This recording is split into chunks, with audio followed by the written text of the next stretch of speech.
Lutte contre la fraude. La coordination nationale a tenu sa deuxième session ordinaire de l'année le vendredi 19 juillet dernier à Tinkodogo. La session met l'accent sur les interactions de la fraude et du terrorisme. Une session qui a de ce fait outillé les participants issus des secteurs publics et privés sur le sujet. Les précisions avec Hassan Guébré et Poliabré.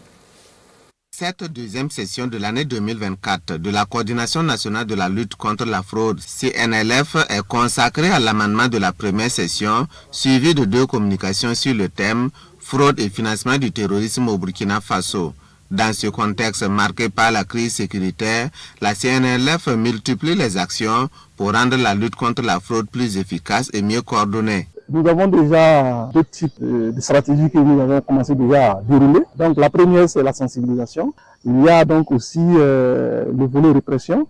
Nous allons passer vraiment à l'offensive pour que ceux qui ne vont pas effectivement s'inscrire dans la logique d'une procédure réglementaire normale, nous allons vraiment sévir et travailler à ce que ces sources de financement du tourisme soient vraiment asséchées. Et cela passe nécessairement par le renforcement des capacités de la centaine de participants, composés essentiellement des membres de la commission, mais aussi des acteurs du public et du privé impliqués dans la lutte contre la fraude. Ce qui est vraiment attendu, c'est que visiblement que les acteurs du monde économique et commercial soient suffisamment outillés de cette pratique et qu'ils s'en débattent de ces mauvaises pratiques, de ces importations qui peuvent vraiment alimenter la lutte contre le terrorisme.